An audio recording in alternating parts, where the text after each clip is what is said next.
thank you everybody for being here. You guys all know what you're here for, right? So, who came here just for a free primary? I'm avoiding cleaning up my desk. That's a good reason too. But hopefully we're all here because we value our time. You guys obviously do value your time because you're here, so I know you do. How much would you guys say your time is worth per hour? Have you ever considered it? Have you ever looked at it? Have you ever put pen and paper on what you're worth per hour? When I'm working? Do you know what I mean? Like, or... For real estate wise. What Yeah, am I I think- actually worth? What do I want to be worth? That's the next question too. Has anyone ever really looked at what they're worth per hour? So a lot of agents will set a goal, either a number of deals or a gross commission that they want to hit, but they never actually break it down what they're worth per hour. And if you look, quite frankly, what agents actually make per hour, an average agent is just above minimum wage per hour. Because they don't look at it, they may be making okay money, but they end up with 50, 60, 70 hours a week. If you actually break it down how much they make per hour, after expenses, after everything else, we're not making, or many of us aren't making what we think. Or vice versa, agents think they're working a lot more than they're working. They're making more money per hour if you actually calculate what they're actually working. It's sitting on Facebook playing Farmville. 8 hours goes by, and you say, "Oh, I work an hour a day," and you're making money. So, does anyone know how to calculate how much you're worth per hour? What you made for divided by how many hours you worked. So it's what you actually worked, because that's important by, sorry, yeah, how much you made by how many hours you worked. So how many hours a week would you guys say you work? If you really looked at it. If you worked. Probably like 60. Okay. Real hours working? 60? 60. Well, when you While you're doing when you're stuck in the computer doing research, out showing houses, go back to the house, do more research. It could be 60 hours. Okay. Anyone else? I'm about 35. Okay. Anyone else? 25. And most agents err on the side of less than more. Do you guys agree with that? I mean, so you really look at how much you're spending in this business. We're not spending 40 plus hours a week, even though we feel busy. Many of us feel busy doing things, and at the end of the day, we're not working as many hours as we should. I find agents tend to be on one side of the coin or the other. Very few agents have that balanced 40 hours full real work when they come in. Either they're putting in 60, 70 hours a week, and maybe not getting the results they want from those, we're not making enough per hour, or they're putting in a lot of hours, calling themselves busy. So to me, success is not how much you make per year, it's not how many deals you do, it's how much you get paid per hour and how efficient you are with your time. Because if I can work 10 hours, make the same amount as someone who's working 40 hours, to me that's more successful than working 80 hours to make what other people can make 20 or 40. So the whole point of this class is to teach you, or to show you guys strategies you can use to get better at your time management, make you more aware of how much your time is worth, how you can go from making 15, 20 bucks an hour to 100 bucks an hour and make your business up. Because most agents don't do that, and they get so busy in the business that they don't actually look at how much they're worth. You just focused on how much you're worth per hour. I was just saying that this morning to Robert. If we really look at just everything we do as how much we make per hour doing this job, by default, you would be successful because you're really aware of what you're doing with your hour. You would make more. So, who thinks they leverage their time well? So do you hear that? Most agents probably would say they don't leverage their time very well. Is there any agents that you can think of that you think would leverage their time well? Vicky, Which Vicky? Cooper. Okay. Why do you say that? When I see her in the office, she's working hard. She's not in the office regularly, but when she's in the office, she's working. She's not socializing, and she makes me go with her. Which we'll talk about some of the things that she does to help do that. Anyone else? Any other agents you can think of that you'd say would leverage their time very well? Brenda. Brenda McKinley? She's building a team, which is helping leverage as well. I interviewed, you guys who don't know, I have my podcast, Niche Agent. I interviewed Ian Watt. He's in the top 1% of all realtors in Vancouver. They have 9,800 realtors. He's in the top 1%. He says, I work 35 hours a week. He's got it so down pat to working systems. He said, I'm aware every hour I work, how much time I put into my work, and how much I make per hour. And if someone else can be doing it, he's getting someone else to do it. He's making a lot of money, and he doesn't have a huge team. He's got himself, an assistant, and a couple of people, but he's really leveraged it in his system. So we're going to talk about some of those strategies as well. So, how do you increase your hourly worth? Make more money or work less? So those are a couple. So make more. Obviously, if you can make more money, that's one way of doing it. So how would you make more money in this business? Because some people say, if I make more money, I'm just going to work more, and make more money. But that isn't making more money per hour. So Maintaining your commission. it's a good one. It's sticking with and learning to negotiate stronger commission and not cutting commission. It's cutting commission, lower your productivity per hour. Anything else? Making sure you're building. Just making sure you're spending time on money with people you're going to get the most bang for your buck. That's the most important, which we're going to be really focused on. But there are other ways. Building a lot of structure around what you're doing, so you're purposeful at specific times you're doing what you're doing, rather than kind of, I'm going to do this at this time, but not really focus on it so much, do a little bit of it, so. What about raising the type of prices of the average home pricing? So if you put in 10 hours to sell a home, one's a $300,000 home, one's a $600,000 home, would that not necessarily raise how much money you make per hour?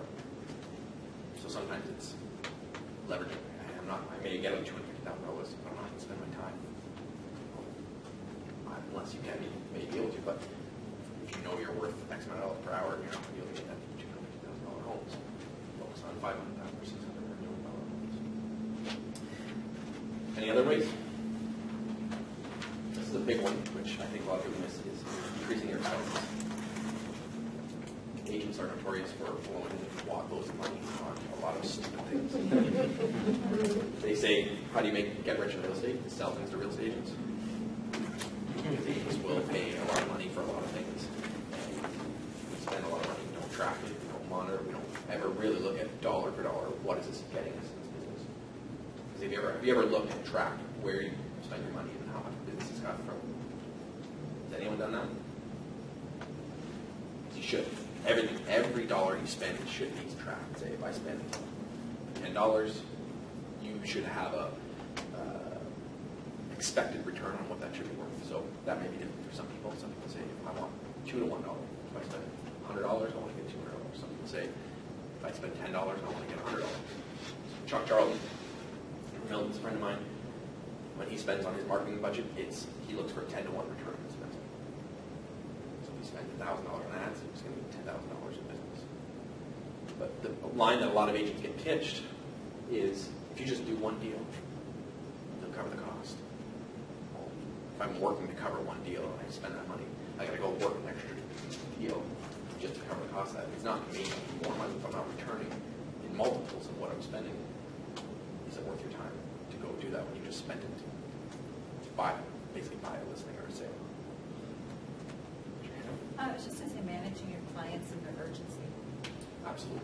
That's a whole other class we can get into, is getting good with your clients, having them, treating them with respect, but also having them treat with respect. So knowing I'm going to spend this much time and energy on this client, and I'm not going to spend more than that because they're not. It's costing me $1 per hour. Any other ways? Getting more efficient with your time? Which we're going to talk about that as well. Leveraging your time. So leverage is huge. Who's read The Millionaire Real Estate Agent? All should read it. So read it.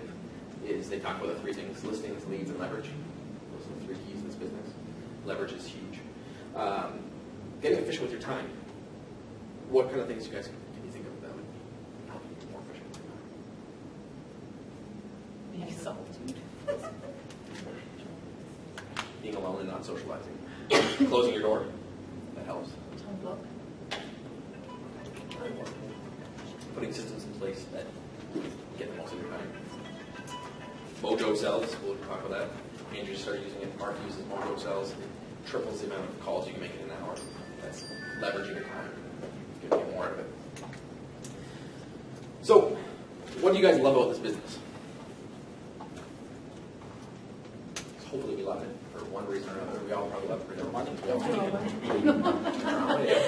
money. Not in a sick way, come on, you know it. The gray hairs I've got. The which? It's the gray hairs that I've got. We love that. Earned those, buddy. Stress. I feel, yeah. Your tiger stripes.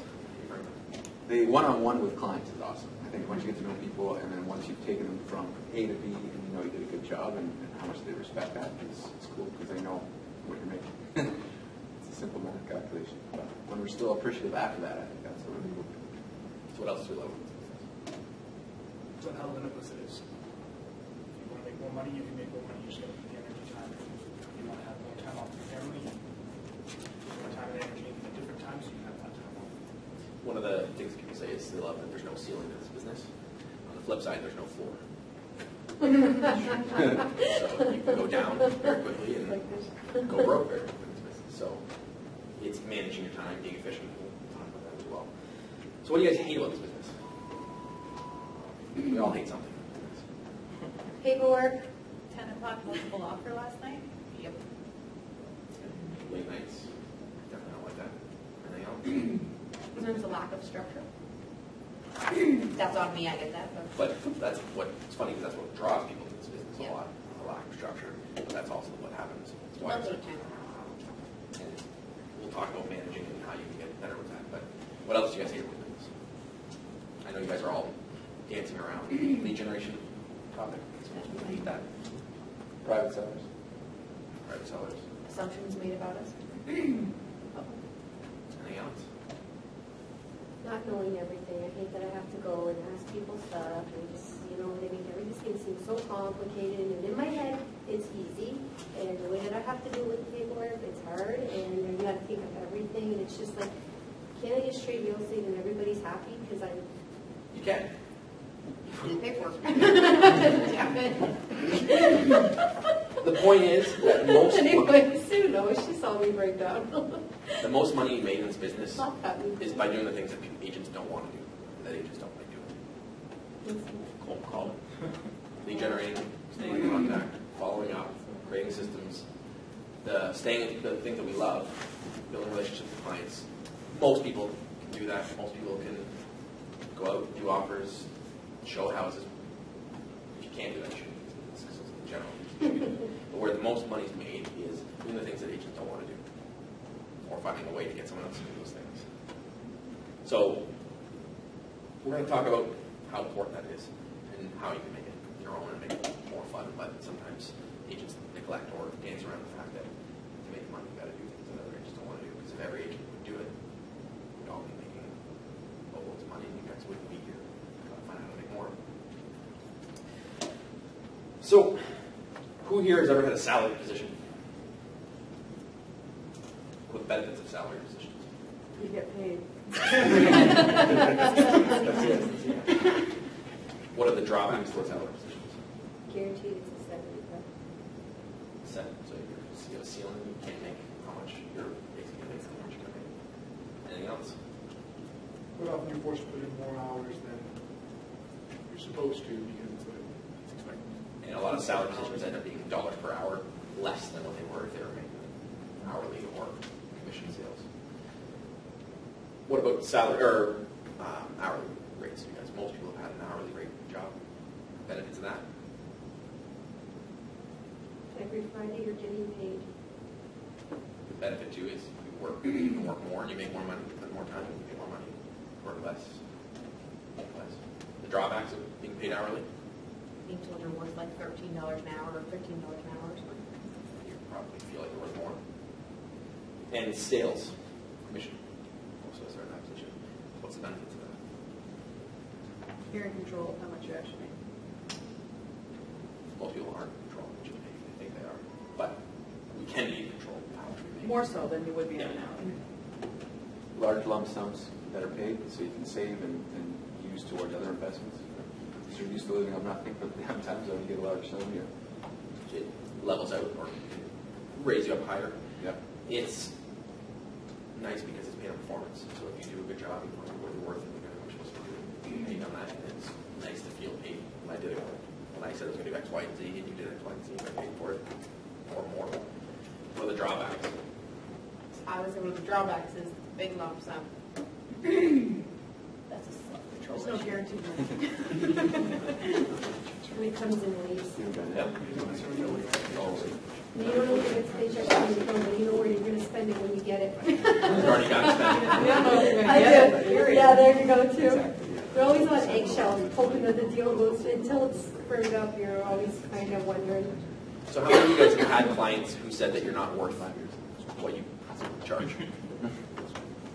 In those words or in other, like, How, that they said, you want to pay how much, and you're going to do how much work in how long a Anytime you time? negotiate commission, that's happened. That So we've happens. all experienced a buyer or seller going. Who's ever had a tooth pulled from the dentist? How much do you pay to have your tooth pulled from the dentist? $500. You don't know. 200, 300, 400, 500 bucks. Are you paying the dentist by the hour? Or are you paying the dentist to solve your problem?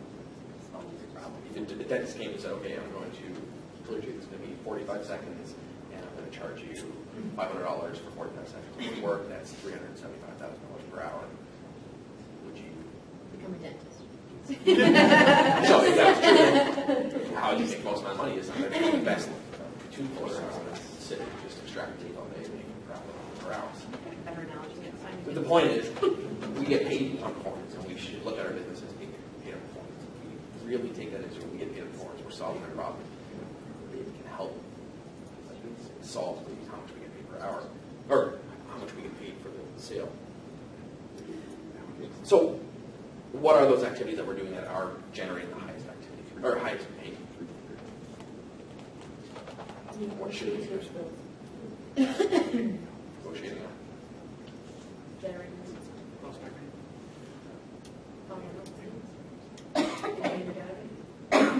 So in bold, who's taking bold here? We talk about 5 things and the most important things that we do in order of importance. This is lead generation, number 1. Lead follow-up, number 2. Going on appointments, number 3. Writing contracts, number 4. Practicing scripts. Do you guys agree those would be the most important things? Is there anything else you would add or not? I just like what they say after that. If you're doing anything else other than those 5 things, you're worth 12, 15 hours. You don't like that? I love that. Oh, you love that. And that's my next point. Is if you're doing anything other than those 5 things, you're not making the most amount of money possible. Because someone else will do it or can do it for less money. You guys agree with that? So, if you're photocopying, Gary Keller says, if I see a photocopier, you're not doing your job. Because someone else can get the photocopy. If you're making appointments, someone else can do it. If you're setting up showings, someone else can do it. If you're doing a final walkthrough, someone else can be doing that. Everything that you look at should be how much am I making per hour? How much am I getting the most amount of money? Does it fall into those 5 things? Lead generation, lead follow-up, going on appointments, writing contracts, practicing scripts. Do you have some sort of pamphlet that would outline certain activities? I know, like Gary Keller's book has some of that stuff, but a lot of it could be... No pamphlet needed. Lead generation, lead No, follow-up. it's even more specified, like where you can hire someone, okay, photocopiers, writing offers. Yeah, they have everything's out there. We've got manuals, It's all all online, that there's stuff. admin checklists and stuff on the website. So will you Lori love to knows. hand that off? Yeah. Speaking of Where's the photocopiers, checklist? Lori, it's all somewhere in mine. So, it comes back to, are you doing things other than that? But if day to day, when we say we're working, we say we're working 60 hours, we say we're working 25 hours, is our day 25 hours spent lead generating, lead follow-up, going on appointments, writing contracts, practicing scripts? If it's not, I don't care how many hours you work, you're not going to make as much money. Tenley could do those things in 25 hours and make more money than Leo, who's working 60 hours, very easily if she focused on lead generation, lead follow-up, going on appointments, practicing scripts, or writing contracts and practicing scripts. So who do you know that actually does those things? Those 5 things? Religious. Mark Well, And how much money does Mark make? a lot. Right. And why does he do that? It's not that he's smarter than anyone else. It's not that he's a better agent than anyone else. It's not that he has more. Well, he couldn't fit through the door, really, because his head... I take his leg. But at the core, really, it comes back to doing the things that other agents don't want to do. Things that agents don't want to do is lead generation, lead follow-up. Some of us like to go on appointments, but we're not good at it. We want to go and talk, writing contracts, and practicing scripts. And if you focused on those 5 things, I could take you from $20 an hour to $100 an hour just by doing those things. So, what do we do that gets in the way? What stops us from doing those 5 things? Sometimes So, do we trick ourselves into thinking that we should be doing those things, or do we really like doing those things, or is it that we just take those as a hobby? Because most agents fill their days with not those 5 things.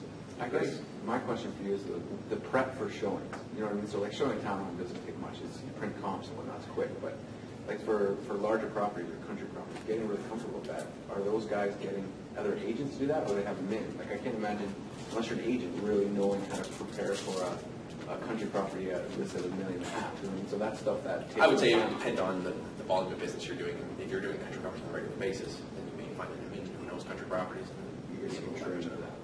I know a lot of agent administrators that are 10 times smarter than the agent that's actually doing the work. Right.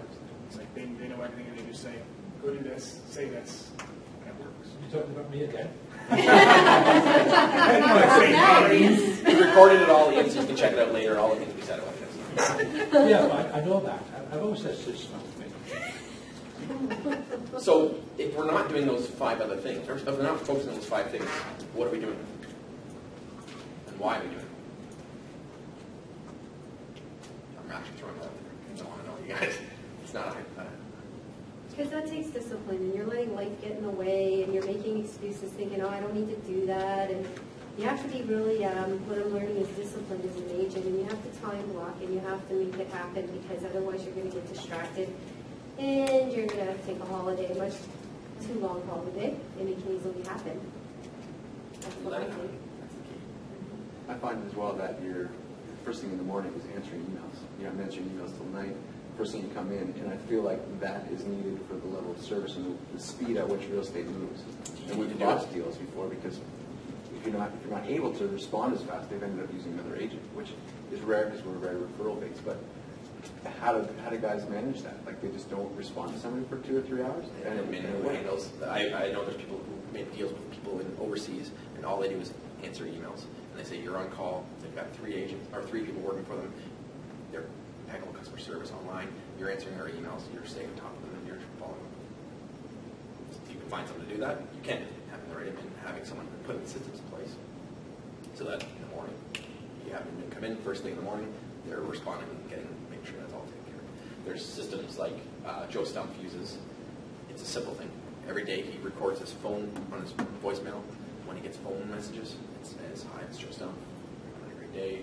Blah, blah, blah. I'm just in appointments between this time and this time. I'm going to be returning calls between 2 and 3 and 5 and 7. So if you leave a message and tell me which time would be ideal for me to give you a call back, I'll happy to return your call during the time. Now that you set up, they know exactly when they're going to call back. And I'm going, oh my God, what am I going to hear from them? And then it also says, if it's an emergency and if it's an emergency and it's something that's imperative, please call my assistant at 1, 2, 3, 4, 5, 6, 7, 8, 9, 10, and she will handle it, all emergencies. So now if it really is an emergency, you've just fielded that. If it's not an emergency, you know when you're going to call back. You got to be impeccable with your time. You're going to call back when you say you're going to call back. And if it is an emergency, now your admin handles it, and you just fielded all of those calls and didn't get busy taking calls. Make sense? You same thing with emails. People do it with autoresponders. People hate autoresponders. You can have an autoresponder and say, in the office with appointments between this time and this time, I'm going to be returning emails between this time and this time. If it's an emergency, please email info at whatever, and my admin will be happy to take care of it. So they're still getting service, they're still getting their answer responded, and if it is an emergency, they can still have a way to get a hold of you, and you're fielding it, you're not getting it sent to you. Now, you just go on. You don't get those messages sent to your phone because you're sitting in your calls, you're checking your emails, and you get off. So now you block that time to respond to emails, and you're filtering it out. There's a lot of things you can do, but that's just some simple strategies. Make sense? Oh, absolutely, yeah. So, have you guys ever heard of the 4 Ds? This is how you should live your life. 4D is dump it, do it, defer it, or delegate it. So every action that we have, everything we do, everything that we're ever coming into our life should fall into those 40s. Either you dump it, so it's, hey, buy these new listing present or these new file folders, just check them out. Am I going to use it? No. Dump it. I don't care. It's junk. I'm not worrying about it. Defer it. Okay, it's not necessary right now. I don't need to worry about it right now. I'll defer it till a later time. Do it, which is the most important one. And sometimes, if it's the right things, you do it, and then. So if it's delegated, it's like, should I be doing this? Is this the best time? It's a quote I wrote down. When I first got started, my broker had this written over his desk, and it said, "What is the most productive thing I could be doing with my time right now?"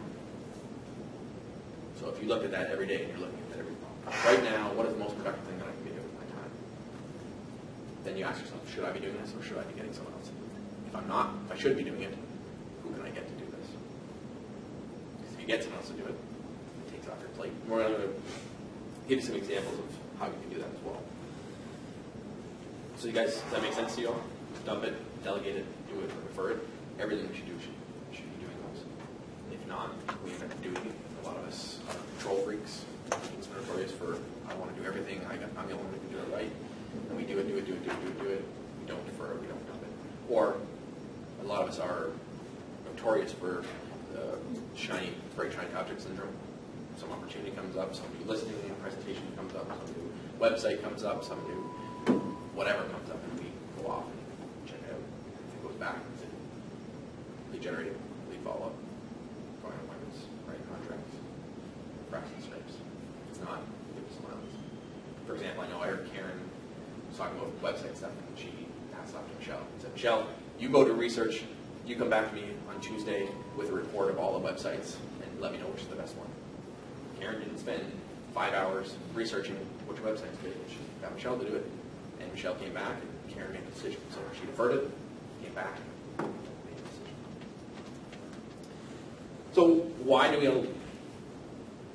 love doing the things that aren't productive? We all do. Because if we're not doing the stuff that makes us productive, it's kind of a bit of a fear thing, right? So lead generation, nobody likes to do lead generation, so you can say, I'm working because I'm doing all this other stuff and procrastinating to get away from the things you really don't want to do. Do you guys agree with that? Oh, yeah. Most agents. It's either not doing the things that they want to do, or I find a lot of it is, which we talked about in the group coaching last week, is fear of success.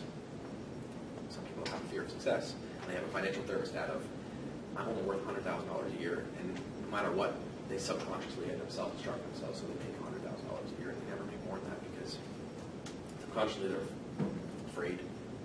If I actually did this, what would happen? If I actually went out and lead generated 3 hours a day and was effective at it, what the heck would I do in my life? Oh my gosh, I can't handle that. I can't handle that kind of success. Oh my word, my whole life's been okay, I'm not going to generate. I'll go for some Facebook for 3 hours. Okay, you guys resonate with that? Some of you are nodding. So, for those of you who've taken bold, you've heard this before. The quote is, your work expands the time allotted. You guys agree to that? If you give yourself an hour to get a job done, magically somehow you finish it right at that hour and you get it done. If you give yourself a half an hour, you'll probably find a way to get it done in a half an hour. Or you should be doing the most important things that get done in a half hour versus that hour.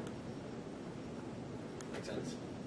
So one of the things we do is we give ourselves 2 hours. 3 hours to get a job that should be half an hour, an hour.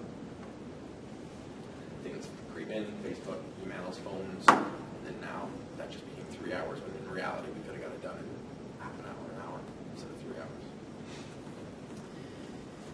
So I want to do an exercise. So I need 2 volunteers. I promise it won't be embarrassing. So who wants to volunteer?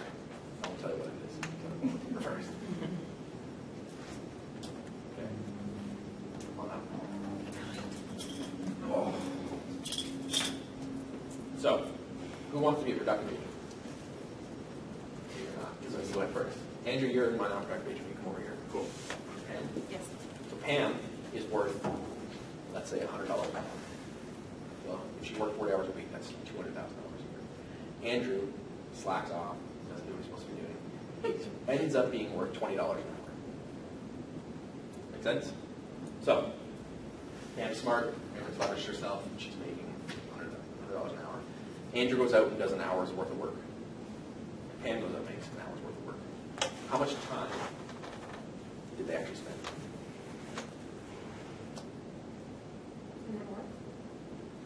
Pam spent an hour. Andrew actually lost 5 hours worth of work. You understand what happened? Pam's worth $100 an hour. If Andrew was doing what Pam was doing, was effective, he has to work 5 extra hours to get the same amount of money that Pam's doing. So Andrew's actually working 5 times more, or losing that much more money. So if you were doing effectively managing your time, would you want to work 5 hours less a week, or 1 hour's worth of work? Make sense? So now Pam is smarter. Pam knows. I know. You're a woman, it's genetics. So Pam now knows, okay, well, if I'm worth $100 an hour, there's even more things I can get out. And Pam hires Abby. So Abby, I told you to come up. And Abby's now doing the $20 an hour things. So now Pam just freed up 5 extra hours because she hired her at $20. Hey, hang on a minute. So Pam now either has 5 hours free to do whatever she wants, or go back and grow her business. Did she free up more time or make more money? One or the other. Either, whatever she chooses. A lot of times what happens is the agent will hire an assistant, and then you go, well, now I don't have to do that work, so now I can relax. Right? I'm sure we've all done that. You hire someone to go, okay, that job's done. I don't need to worry about it. So, essentially, Pam could have hired 5 Andrews for the same price. That's what she's worth per hour. So what do you think? She can get 5 times more work done? Yeah. Sure, yeah.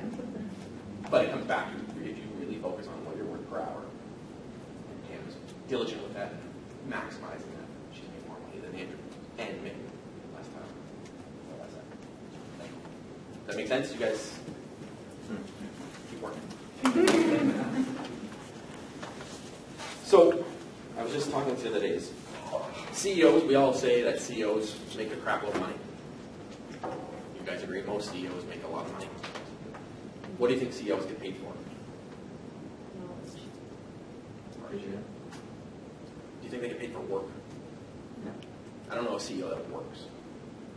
They work hard. They do a lot of time and energy. But what their CEO is doing is making sure that people who are supposed to be doing their work are doing their work to the most amount of money.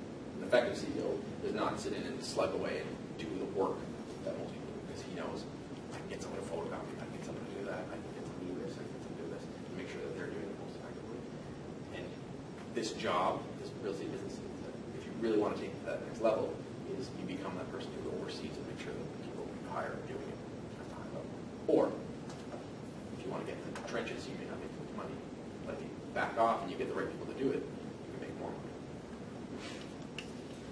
So, Dean Jackson is a guy I love. He's a real estate genius. He has this quote. He says, "What would you do if you had to get a sale in the next 30 days or you'd be beheaded?" So what would you guys do?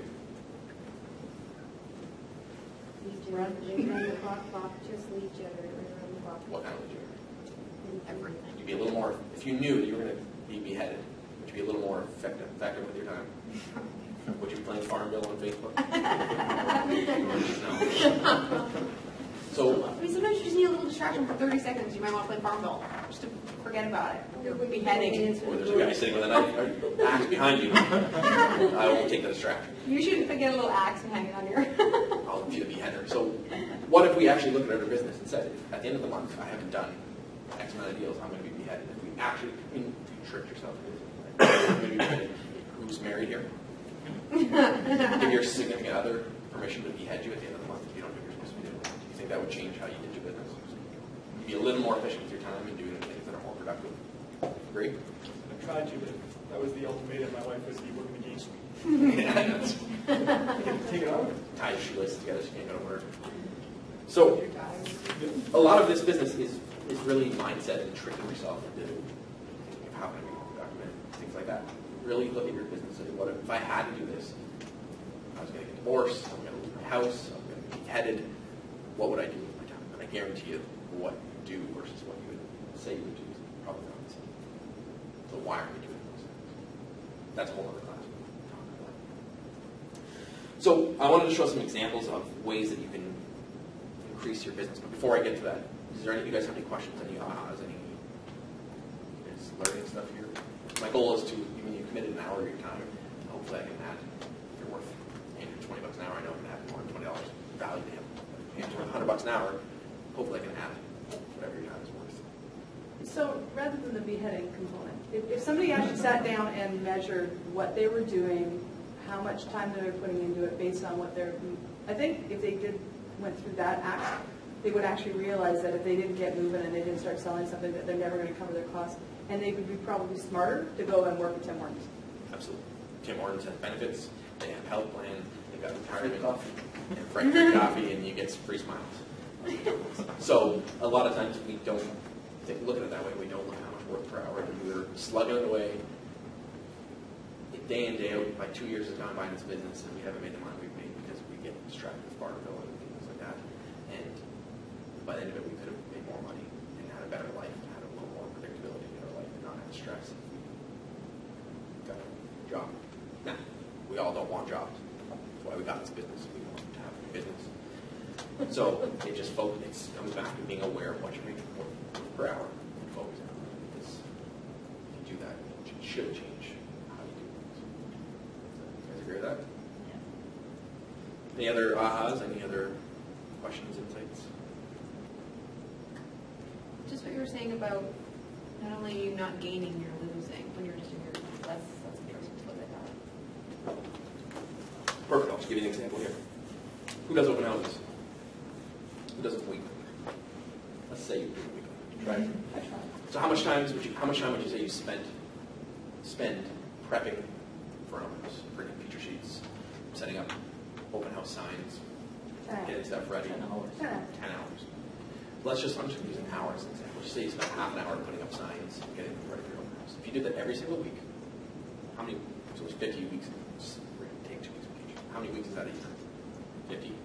So if that was an hour that you got someone else to do that, if you hired a gopher to go put up signs for you, pick up your fruit basket and Tim Hortons coffee or whatever, and you actually lead generated beforehand, before your open house, you were diligent with it, you went to door knocking for an hour. That's 50 hours of lead generation in 1 year. That's over a week of work that you could do that's effective, efficient, not setting up signs and paying for the house. So you could pay someone $10 an hour, go pick up your Tim Hortons, deliver your signs, and you could go lead generate for an hour. What would that do for your business? An hour, a week extra. You just bought a week of time by having someone else pay them $10 an hour. So if you're worth $100 an hour, you're paying someone $10 an hour, you're ahead $90. Make sense? So that's one example of being more efficient. Andrew and I were brainstorming session weeks ago, and we're talking about because I was saying a lot of times agents just get very distracted by this business and allow other things to get in their way. So I shared this with the group coaching, so you guys are here with me. So if you did door knocking, that's just the example I used. We said hourly, how many doors do you think you could knock? Door knocking. 70, 60, 70 is high. Well, yeah, If you're- if you're going. So we said I have a door knocking. the number we use is 33. Depends on if you're doing open house or townhomes, you can probably get 50, 65 somewhere around there. So we said let's say 33. So if you spend 3 hours a day door knocking, that's 100 doors that you can door knock on a day. Now, if you got intentional, you got a segue, and you're sticking in and out, you get it gets more efficient. That's fine. But let's just say you're door knocking 33 homes an hour. So that's 33 an hour times 3 hours equals 100 doors. So you do that 5 days a week. Okay? So that's 500. By the end of the week, it's 500 doors. So how many doors do you think you need to knock on before you got a listing or a deal? It is. But if you focus on it, forget the business as a whole, nothing else. Don't worry about listing presentations, don't worry about anything else. We're just talking about door knocking. If you got really effective at door knocking. So James Spastini is the guy I interviewed for the niche agent. That's his shtick, is door knocking. He says his number is about 400 doors, and you can get one listing of it. So let's say 500. Okay, so 500. If you got intentional with it, and I'm going to give you the benefit of the doubt, for the first 3 months you're going to suck. You're not going to be any good at it, you don't know what you're doing, you're just getting, and plus you're building future business, so you're building a pipeline. So for the first 12 weeks, you're going to get nothing. Get zero. Nothing, no business, no. So there's 52 weeks in the year. So for the rest of the year, there's how many weeks left? 40 weeks. So if we're doing 40 deals, or 40 weeks at 500 a week, do you think you could get 40 listings if you go on every single day for 3 hours? We know the numbers. We know if you do it effectively, you're doing well, you can do that. Right? So 40 listings, that's just listings. That's all I'm talking about. Or you buy and sell. But if you got 40 listings, and let's say they're $400,000. The average price point is maybe a little lower, maybe not high-end stuff. So the average commission is 2.5%. That's $10,000, right? So times $10,000 equals how much? $400,000 in business. Does that sound like a lot? What if you referred that business out and never even touched it? All you did was door knock and referred it out. What would you guys charge for referral fee? 25%. So 25% of 400,000 is how much?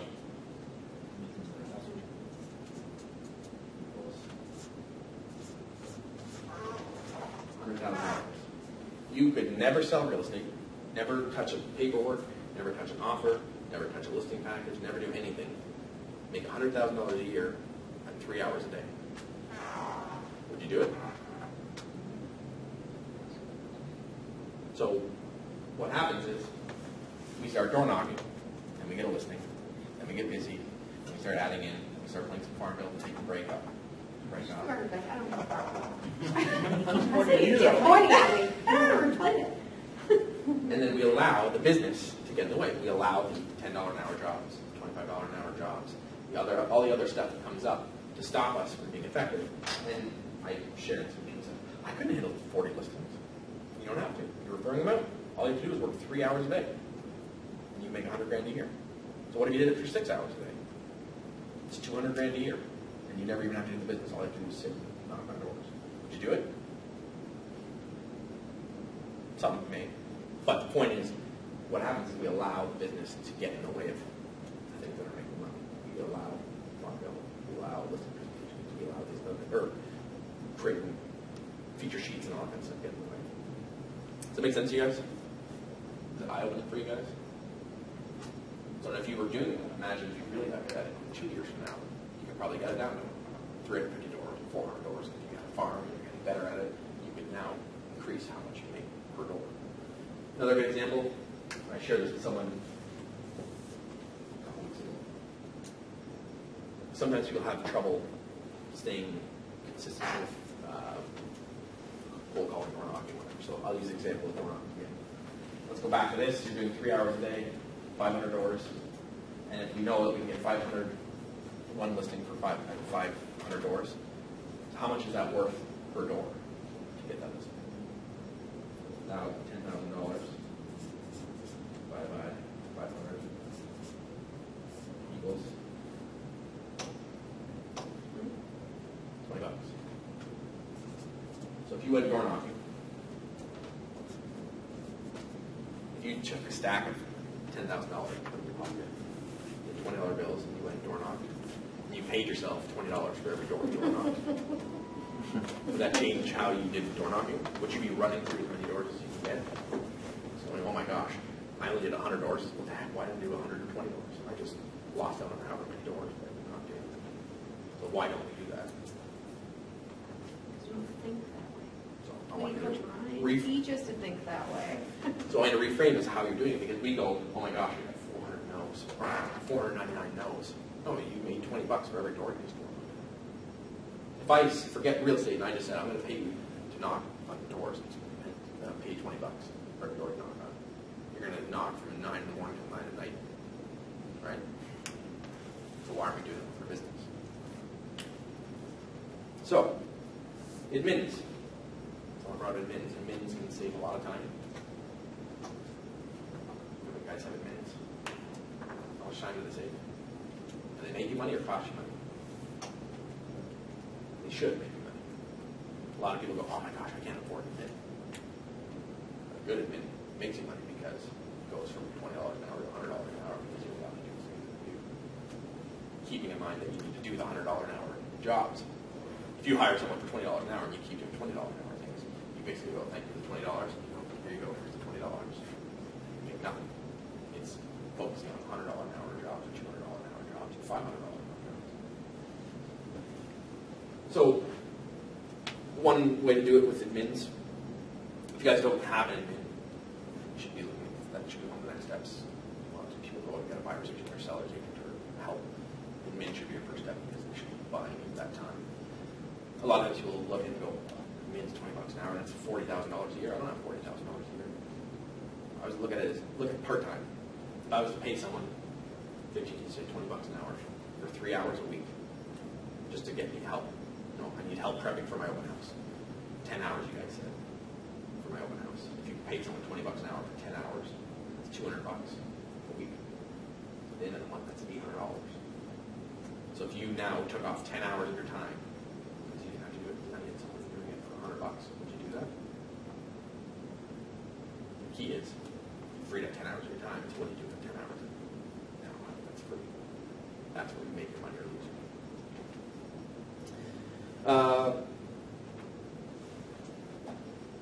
Buying your time. Has anyone ever bought their time? So what let me explain that is, if you know you're worth X amount of dollars per hour, is you go into work and you pay yourself. Some people do that and they say, okay, I'm going to make sure I work an extra hours doing this. And they write a check and they take it out of one deposit, or they have a significant other paying them in a week. It sounds more deflating having your significant other pay you. But if you did that, your significant other checking on you and said, did you get what you're supposed to be doing? Here's your allowance, here's your money. Would that change? Would that change how you did your business? If you were actually being paid for your time, you may change how you do it. Said Mojo sells something like phone dialing systems that allows you to make 3 times more calls per hour, more than 3 times, because just the dialer alone makes buys more time. So if you could make 3 times as many calls, you got a segue, drove around door knocks, you can speed up and get more doors because you're paying $20 an hour, $20 per door. I try to find the best way that I can get as many doors as possible. Buyer's agent, seller's agent, that's one way of leveraging yourself. So having another agent work for you to do the things that are important, but not as important. You're saying with the country properties, maybe you have someone who helps you with those. You're just paying that person to do whatever, prep for those, get ready for them. One of the big things that's changed over the last couple of years is moved from just a buyer's agent where they get paid 50% is they actually have showing specialists. You guys heard of the showing specialist way of doing business? It's actually pay someone hourly or flat rate to do the work. So instead of paying them a commission, you say, instead of saying, hey, I'm going to give you 50% of this deal, it's, okay, you're worth $30 an hour. I'm going to pay you $30 an hour to go show these properties for me. That person is not working for you full time, but they're just showing properties for you, opening doors, doing final walkthroughs, things like that. You pay that person $30 an hour, or X amount of dollars per home, or X amount per deal.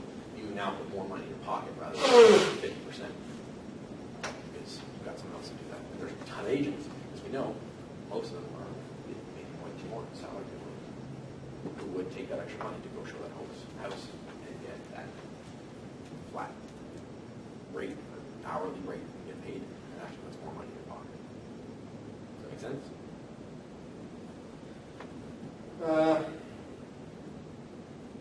Yeah, pay for services, pay to have someone sit on a home inspection, final walkthroughs, things like that. Just partner up with someone. So if someone says, hey, I want to spend time with my kids on the weekend. I got final walkthroughs. Hey, if I pay you $100 to go sit on my walkthrough or sit on a home inspection, buy your time. Your time is worth more. If you're paying someone $30 an hour to go sit at a home inspection, I'd rather spend $30 and have 3 hours with my family. Just give them $100 and go sit and do it myself. Hire a gopher, so it's someone to go do your grunt work for you. There's students that will do it. Put up signs, take down signs, pick up deliveries, pick up your open Tim Hortons stuff. Pay them $10 an hour. Get a co-op student. Co-op students will help. You guys had one? Co-op student. Worked out pretty well. One did. One Can't causes be- my mistakes. And some practices, that comes down to having the right systems in place too, and having the right people, but it freed up more time to allow you to do more things because you weren't paying someone or you're paying less to have it done. For those of you, if you're trying to get focused, I know Sue, my daughter, watches this. You should check it out. It's Dean Jackson. Type in 50-minute focus finder. 50-minute focus finder. It's a 50-minute video. I think everyone should watch it. It's phenomenal. The way he does, he's one of the most efficient person I've ever seen with his time and money, and how he breaks it down and how he gets his work done. He does it 50-minute blocks. So he does the 50, 10, 50, 20, 50. So you guys, What's his name? Dean Jackson. So just watch it and you'll thank him. Just do what he says. There's an app called Rescue Time. Has anyone heard of it? Mind blowing. Put it on your computer and it actually watches what you do, and it gives you a report at the end of the week of how efficient you are. It knows if you're on Facebook, that's not what you're on this and that. I don't want that. No. Rescue Time. Forget it. So it actually gives you a report that says this week you were 23% efficient. And here's where you spent your time. You spent 7.5 hours on Facebook. For me, it was online dating. Being honest. And it gives you a breakdown that shows you where you're spending most of your time. You have multiple tabs open. So that was on your You can put it on your cell phone, on your iPad, and it'll give you collect your accounts and set it up so it'll say, here's the time you spent. You were not very efficient. And it puts it right in your face of, holy crap, I spent. Rescue time? Whoa. Sex myself that one. If you have kids, set up on them and say, you didn't do your homework, you were doing this. It tells exactly what you did. I mentioned Ian Watt earlier. I interviewed him, and he has a lady that writes, he's in Vancouver, he goes after expireds. I'm not telling you about expired, I just want to tell you the system. He hires a lady, a retired woman, and she writes cards to expired listings for him. Each card, he pays her $3 per card, so that's included with the stamp, the card itself, and the time to write it. So he just says, here's the $3 of the card. She goes through all the expireds and writes personalized notes to them from him. And he doesn't touch it. He said that alone has made him, she spends about 70 to 80 bucks a month. So she's getting 10, 12 cards a month that she's doing that. And that's made $50,000 having some of this. Now it's automated. His time is spent doing the things that he should be focusing on. If he was spending time writing cards, going out, buying cards, getting stamps, addressing them, sending them out, he wouldn't be making what he makes because he doing the things that are more productive. It's automated. It's automated. He doesn't touch it, and he just gets business from it. So, what can you do in your business that you can add and automate that you can get other people to do or other systems to do, anything to make sure your business is being automating your emails. This is a really easy strategy. Using a CRM. You guys should be using CRM if you don't. If you have follow-up systems. When I first started, I didn't have one, and I would literally manually write people emails. And I started going through them like, what the heck? I'm writing these same emails over and over again. So I thought, okay, what emails can I use that I use on a regular basis? Then I had a template, so I had a file saved, and I would copy and paste this one, and copy and paste this one. Even then, I was spending 3-4 hours a week sending emails, copying and pasting. Then I got a CRM, an automated email system, and I set it on autopilot, and I saved 4 hours a week because I created them once, I sent them a bunch of trips, and they're getting sent out there. You can customize it, you can have it sort of personalized to them, and it freed up that much more of my time that I'm not sitting and sending emails. Because can I pay someone to send emails? Or yes. Or could you have a program where I can send you emails? Another one is having canned emails prepared. Then we use Gmail. So Gmail has a really neat feature. It's signatures. So you can create custom signatures, email signatures. But basically what I used that for was you can have as many others as you want. Signature 1, signature 3, whatever you call them you want.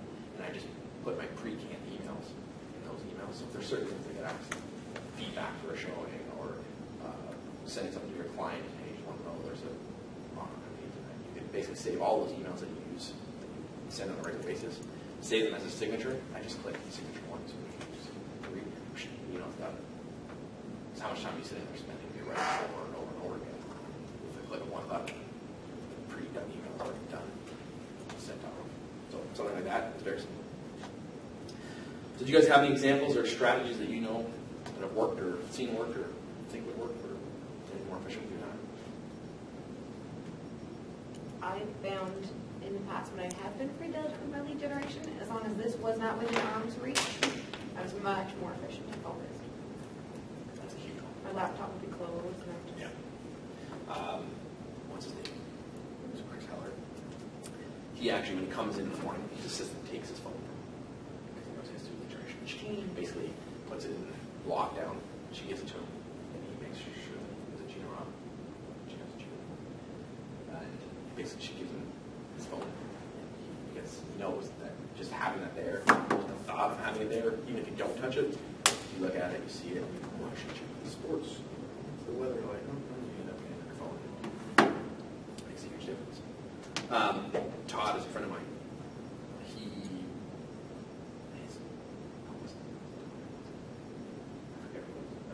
Anyways, his kids would complain because they was always on his phone. And he came home and he was spending his time on his phone making calls and doing that.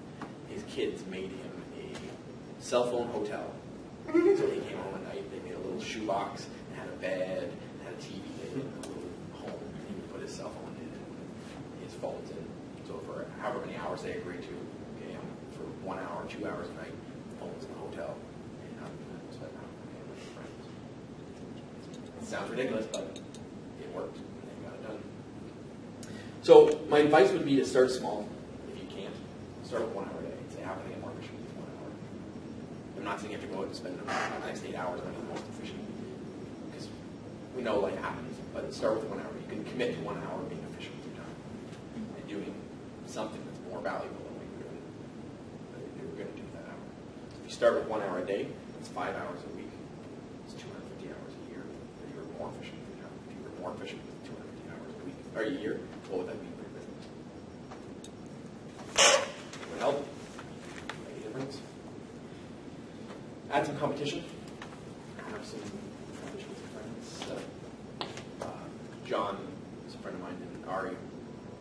They used to protect their time by, well, they do journeys. They had a contest with each other. They wrote each other 3 checks for $100 each, signed with $100, just to have a date on it. So John had Ari's checks, Ari had John's checks, and they said if we find out or catch you that you're not doing your calls during the time that you say you're going to do them, you have liberty to spend one of my checks on whatever you want. It has to be something stupid and silly to make it more meaningful. So the first time Ari was making calls, John sent over a slab cake, the biggest slab cake he could get, that says, please make sure Ari makes his phone calls, because they just work in different houses. And he had it delivered to Ari's work. His whole entire office ate cake on behalf of Ari, saying make sure Ari makes his phone calls. So it was funny. Second time he did it, John took him in Ari's office out for lunch on Ari's behalf. So 2 or 4 girls out for lunch. And the third time, he hired a fully clothed security guard in full uniform to stand outside Ari's door for 5 hours. Like we had full uniform. For 5 hours while he made his phone calls in front of his office. So he was It'd be standing. more distracting. So, anyways, it was fun. They had fun with it, and it helped make them more accountable. And it's better than just, if I don't do my calls, I'll do it next time. So that's a little more fun too. So what you should be doing is looking at your business constantly, looking at, should I be doing this? Like I said, is this the most efficient, or is this the most productive thing I can do with my time? Everything you do. Should I be doing this? Can I get someone else to do it? Can I find someone else to do it? Can I find a system, a place to do it? And is this making me the most amount of money? If it's not, what can you do about it? If you stay doing those unproductive things, the business will stay. You're not going to win the real estate lottery and all of a sudden, for some magical reason, you just start selling more houses. It's people who are productive and make the most amount of money focus on productive things. And you're not a productivity coach. So that's it. If you guys have any ahas or insights, I'd love to hear it. Because I think this is something that everybody should know about. If you guys have any questions or ahas, it's worth covering. What's the name of that IMD? Jackson. 15-minute focus finder. I think he is probably one of the best people you'll ever find of productivity. I'll tell you his shtick. He went through and said, okay, what am I doing in my life that I shouldn't be doing? Everything from, he made a list of picking up groceries, doing laundry, taking cat to the vet. Every single thing he did, and he put a list and said, can I get someone else to do this? And he hired a personal assistant to basically do everything for him. And his whole life is all about design to make the most amount of money out of his life. He has it set up, so he's got certain restaurants that he eats at. He has he calls it a one-click order. So when he wants lunch, he doesn't take the time to make his lunch because he has efficient with his time during the times he works. So he clicks a button, or they know he said he had set up Mondays, such and such restaurant would have it delivered with this extra pickles, this and this and this, and have it delivered to his house, and he never had to think about it. He's even got to the point where he has the same clothes. He has, I think it's 30 days of the same clothes picked out. So he's not washing his clothes, or not worrying and spending time. Now, he has the best lifestyle. He travels all over the world, and he works maybe 3 or 4 hours a day and makes multiple times a year. But because he knows where's his time best spent, and spent it on other things. So I'm not saying you have to go that far, but he really looked at what can I do. And what were the 4 Ds? Do it, dump it, relegate it, and what? Defer. So, any questions? Yeah, it's a deep topic for a lot of people, and eye-opener for a lot of people, but it's worth looking into. Ryan, can I pay you $20 an hour to go sort my office out because I just had to move? Find someone to do it. Ship it. This is just right. All right. Thank you guys for coming.